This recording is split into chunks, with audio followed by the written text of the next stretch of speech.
Alors j'étais une petite fille, on va dire, très déterminée. J'étais une petite fille très curieuse. Donc très tôt, j'ai su ce que je voulais faire, j'ai su ce que j'aimais, j'ai su ce que je voulais dans la vie, donc voilà. Les moments clés dans mon parcours, je dirais, c'était au lycée, lorsque j'ai décidé en fait de prendre un chemin qui n'était peut-être pas forcément celui qui était initialement prévu. Et à partir de là, j'ai décidé que j'allais prendre en main ma vie et que j'allais décider de qui je voulais être. Je viens d'une famille entrepreneur, en fait, mon père était entrepreneur, ma mère également a beaucoup entrepris. Et donc pour moi, c'était une évidence que je finirais entrepreneur à mon tour. Et dès que j'ai eu l'occasion de le faire, je me suis lancée. Et jusqu'à maintenant, je ne cesse de multiplier les projets. Tant que ça me plaît, je suis capable d'y aller. À travers justement ce que je faisais, je me suis rendu compte que beaucoup de femmes se tournaient vers moi en me demandant un petit peu comment je m'y prenais, où est-ce que je trouvais la force de faire ce que je faisais, alors que pour moi c'était quelque chose d'évident.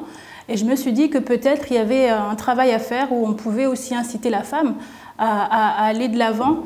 Donc j'ai entrepris une formation en coaching, donc je suis coach certifiée.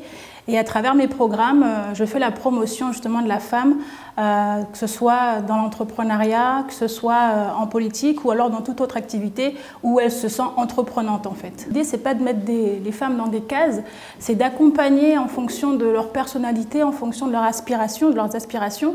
Et là que chacune trouve en fait le sens qu'elle met derrière tel ou tel projet ou telle envie et l'aider justement à aller jusqu'au bout. Parce que généralement, même si elles commencent, on se rend compte qu'elles ont du mal à continuer parce que l'entourage n'encourage pas forcément ou les circonstances font qu'elles sont obligées d'arrêter à un moment donné. Et puis il y a ce côté où on ne se sent pas capable, on ne se sent pas à la hauteur. Et pour moi, c'est hyper important de dire aux femmes, si vous avez envie de le faire, faites-le. Et puis si vous avez envie de changer, vous pouvez changer aussi. Il n'y a pas de règle de dire que voilà, si la femme veut faire, qu'elle se donne les moyens de le faire parce qu'elle peut faire.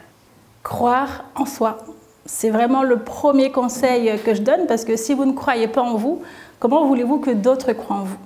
Donc ça commence par ça. Si on croit en soi, après c'est vraiment la première ressource. Si les autres y croient, tant mieux, ce n'est pas le cas, au moins vous êtes assuré de pouvoir avancer.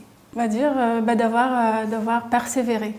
C'est cette persévérance en fait où chaque fois qu'un obstacle se présente, en fait finalement je ne le vois pas comme un obstacle, je vois comme quelque chose qui fait partie du jeu. Et je me dis, écoute, c'est pas grave, tu avances et puis s'il faut ralentir, on ralentit le rythme. S'il faut s'arrêter pour reprendre encore mieux, je le fais. Mais généralement, je suis quelqu'un de très persévérant. Alors pendant longtemps, c'était quelque chose d'assez particulier parce que moi je n'ai pas grandi à Mayotte, on va dire, j'ai grandi à l'île de la Réunion, donc j'ai fait toute mon enfance, mon adolescence.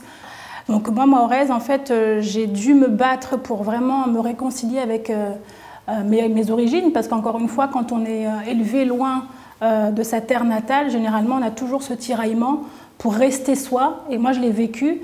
Ce qui a fait qu'après mes études, j'ai voulu rentrer. Pour moi, c'était une évidence, il fallait que je rentre à Mayotte pour me retrouver, pour vraiment me réconcilier avec mon histoire, parce que j'aime cette île et il était hors de question que Mayotte ne fasse pas partie de ma vie. Et donc quand je suis rentrée, c'est vrai que je n'avais pas forcément ce regard sur qu'est-ce qu'est censée faire une femme mahoraise. Donc je suis arrivée telle que j'ai toujours été. Et c'est vrai qu'au départ, en fait, il y a quand même un choc au niveau de la culture parce que on est quand même une société assez traditionnelle et il y a des choses en fait qui, si on n'est pas de Mayotte, on a du mal à comprendre au départ. Il y a quand même des codes, il y a des codes, il y a des choses qui sont quand même lourdes.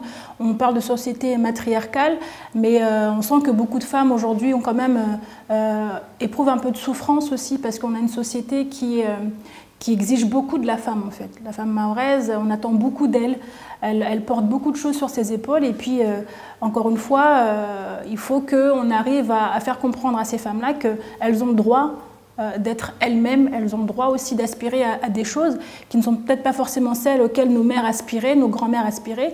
Une belle dame, c'est quelqu'un qui est en phase avec elle-même, c'est quelqu'un qui sait ce qu'elle veut et qui est prête à faire le nécessaire pour l'obtenir. Une fois qu'on s'est validé nous-mêmes, les autres n'auront pas d'autre choix que de le faire.